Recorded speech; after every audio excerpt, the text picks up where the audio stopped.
মন্ত্রী বিকাশের বিধানসভায় শারীরিক প্রতিবন্ধী এক যুবতীর ভাগ্যে জোটেনি সরকারি ভাতা। শারীরিক প্রতিবন্ধী ওই যুবতীর পরিবারে নেই প্রধানমন্ত্রী আবাস যোজনা প্রকল্পের সরকারি ঘর। অথচ রাজ্যের জনজাতিদের উন্নয়নে লম্বা চড়া ভাষণ দেওয়া রাজ্যের জনজাতি কল্যাণ দপ্তরের মন্ত্রী বাহাদুর সবকিছু জেনে শুনেও নীরব দর্শক। রাজ্যের প্রত্যেকটি ভিলেজ কমিটি, গ্রাম পঞ্চায়েত প্রধানমন্ত্রী আবাস যোজনা প্রকল্পের ঘর প্রদান করা হয়েছে বলে দাবি করা হলেও রাজ্যের সহজ সরল জনজাতিরা এখনও যে লাঞ্ছিত বঞ্চিত তার জলজান্ত প্রমাণ আজকের এই প্রতিবেদনের মধ্য দিয়ে প্রকাশিত হবে। এক অসহায় মায়ের প্রতিবন্ধী কন্যা সন্তান থাকলেও নেই প্রতিবন্ধী ভাতা, নেই প্রধানমন্ত্রী আবাস যোজনা প্রকল্পের সরকারি ঘর।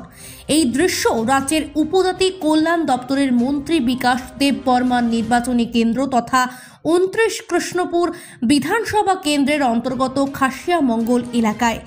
এই এলাকার বসবাসরত এক হত দরিদ্র দিব্যাঙ্গ রেশমি দেববর্মা। তার প্রতিবন্ধী শংসাপত্র থাকা সত্ত্বেও নেই সরকারি সাহায্য সহযোগিতা। অন্যদিকে নেই প্রধানমন্ত্রী আবাস যোজনা প্রকল্পের একটি ঘর। বাবা গত হয়েছে বেশ কিছু বছর, মা মেয়ের টানাটানির সংসার। এ প্রসঙ্গে বলতে গিয়ে এলাকার এক সমাজসেবী জানান, 6 বয়স থেকেই কোনো এক কারণে রেশমি দেববর্মার পা বিকল হয়ে বর্তমানে দিব্যাঙ্গের তালিকায় নিজের নাম নথিভুক্ত করেছে। সেই থেকে আজ পর্যন্ত এই অসহায় পরিবারের ভাগ্যে জোটেনি কোনো প্রকারের সাহায্য সহযোগিতা। অথচ তাদের এই দুরবস্থার সময় পাশে দাঁড়িয়ে সহযোগিতা করার কাউকে পায়নি এই অসহায় পরিবারটি। আত্মীয় পরিজন কিছু সাহায্য সহযোগিতার হাত বাড়িয়ে দিলে এই নিয়ে কোনো প্রকার চলছে তাদের টানাটানির সংসার।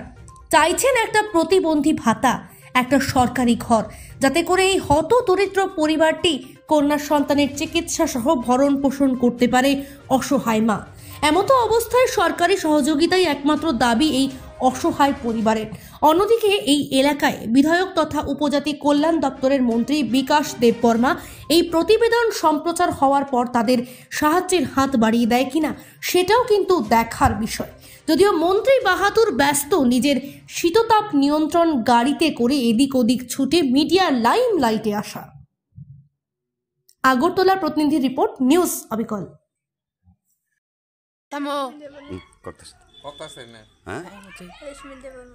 এটা কোন জায়গা? আচ্ছা, তোমার এই অবস্থা যে পায়ের অবস্থা কত বছর দিরা? কোনো রোগ টুক হয়েছিল? এমনিতেই আছে গা? তো তুমি পড়াশোনা করো নি? কোন ক্লাসে পড়ো? কোন স্কুল থেকে?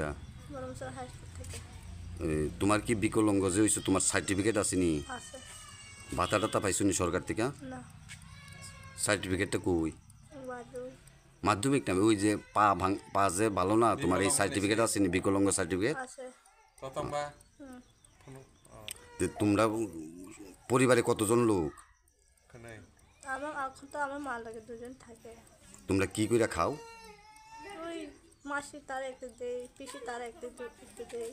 এমনি আর অন্য রুজি রোজগার নাই? আচ্ছা, কি সমস্যা তারার সমস্যা হয়েছে অ্যাকচুয়াল আগে তো তার স্বামী আসছিল, এরপরে স্বামী মরণের পরে আবার সে নিজস্ব এই অবস্থা আপনি নিজেই দেখছেন যে এখন বর্তমান সে বিকলাঙ্গতে আসে। ওর সঙ্গে একজন মেয়ে আসে, মেয়েও বিকলাঙ্গ, মোটামুটি বলতে পারে কি জন্ম থেকেই বিকলাঙ্গ। প্রায় 4-5 বছরের থেকেই মানে সে একটা অ্যাক্সিডেন্ট, মানে ঘরের মধ্যে অ্যাক্সিডেন্ট হয়ে তার পাওয়াটা একটা বিকলাঙ্গ হয়ে গেছে আর কি। তো কিভাবে তারা ফ্যামিলি চলে? এখন ফ্যামিলি তো তার বোনেরাও আছে, একটু কিছু যে কিছু দেই, কিন্তু বেশি দিতে পারে না। আর আমি নিজস্ব যা যতটুকু পারে আমি সাহায্য করতেছি।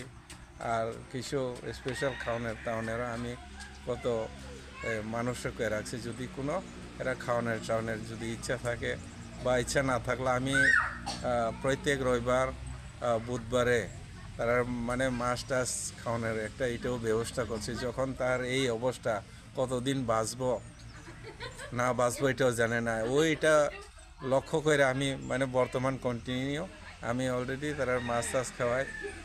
আর এখানে আমি তারার যে অবস্থা বড় নাই, আমি নিজস্ব ফ্যান ট্যানও কিনে দিছে, কম্বল টম্বলও মশারি টশারিও দিছি, কারেন্ট বাল্ব টাল্বও আমি আগে থেকে করে দিতেছে। আর এখনও বর্তমান আমি যা পারি হ্যাঁ আইতে যাইতে আমি তারা দেখশন করি, দেখা এটাই। আর আপনারা যখন আমাকে জিজ্ঞাসা করছেন এইটা যদি এই যে ধরেন তেলিয়া